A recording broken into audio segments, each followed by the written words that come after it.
With the Nintendo Switch 2 and Resident Evil, you can be hunted by bloodthirsty abominations on the go. Neat! Hey, it's Game Rant, and here are the 8 best Resident Evil games to play on Switch 2, ranked. Number 8. Resident Evil Village. Okay, I'm sure some of you diehards are already mentioning this, but Resident Evil Village is one of the games on the first Switch that operates over the cloud, meaning your local hardware is, in fact, not rendering but receiving data and transmitting inputs. That requires a good and stable internet connection, which wasn't always the case with the original Switch. But guess what? The Switch 2 dock straight up has Ethernet input this time. So hardwire that bad boy, head straight into that vampire-rich village, and say hello to one very large, very tough lady.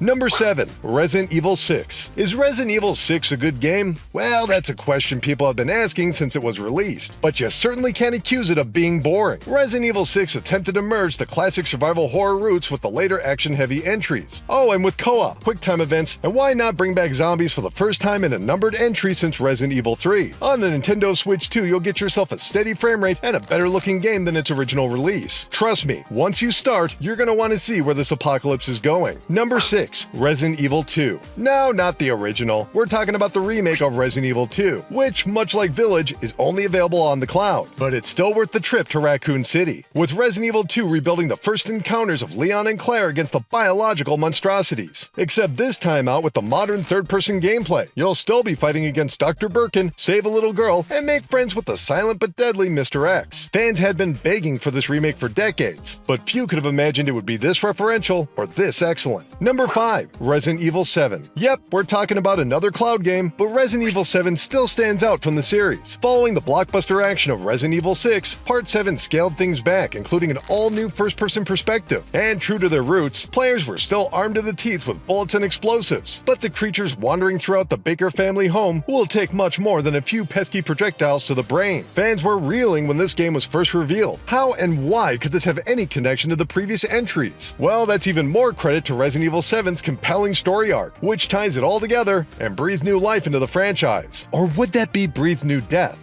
Number 4. Resident Evil 5. Resident Evil 5 does require a bit of a caveat. See, playing this game by yourself is fine, but nowhere near as memorable as what would come before or what came after. That is, unless you sign up another player for co-op. This is far and away Resident Evil's best attempt at multiplayer, with scenarios that require different members tackling different puzzles and action sequences before throwing players into any number of gigantic boss battles. Chris is on the trail of the missing Jill Valentine, leading to the continents of Africa and encountering one of his oldest enemies. If you're into Resident Evil lore, this is a big one. And now you're getting 60 frames per second on the Switch 2. Nice! Number 3. Resident Evil Revelations 2. I'm just gonna call it like I see it. Resident Evil Revelations 2 is extremely underrated. While fans were iffy on Resident Evil 6, Revelations 2 brilliantly restored the survival horror roots of limited ammunition and dangerous encounters. And most impressively, it still featured local co-op gameplay. This game was originally released in episodes, which made the general word-of-mouth cool early on. But now compiled into one package, you're getting the next adventures of Claire Redfield and my favorite character in all of Resident Evil, the great Barry Burton. Jeez, Barry, you always get left on the underseen games. It's just not right to hide that beautiful beard. Number 2. Resident Evil. The Resident Evil remake remains one of the gold standards of remakes. Not only did Capcom take every opportunity to showcase the graphical upgrades, they retained the pre-rendered camera angles from the classic games. And most importantly, they messed with the story and progression. If you think you're already familiar with the Spencer Mansion, think again, because many of those old solutions simply won't work here. So take those preconceived notions to the side, restoring that sense of uncertainty players experienced all the way back in 1996. Number 1. Resident Evil 4. Unfortunately, the Resident Evil 4 remake isn't on Switch or Switch 2 yet, but even if it was, the original Resident Evil 4 would be right behind it. This timeless classic first appeared on the Nintendo GameCube, and to say it changed the foundation of third-person game design would be an understatement. The president's daughter is missing, everybody in town is acting like a bloodthirsty cult, and that's before their heads start exploding, revealing the writhing creatures crawling towards you. Resident Evil 4 has crossed the 2-decade mark, and it still goes harder than most action games. It's an absolute must-play, even if you played the remake. It's just that good. Anyway, that's gonna do it for this list. How about letting me know what Resident Evil games you want to see on Switch 2? Keep clicking around here at Game Rant, and we'll see you next time. Thanks, everybody!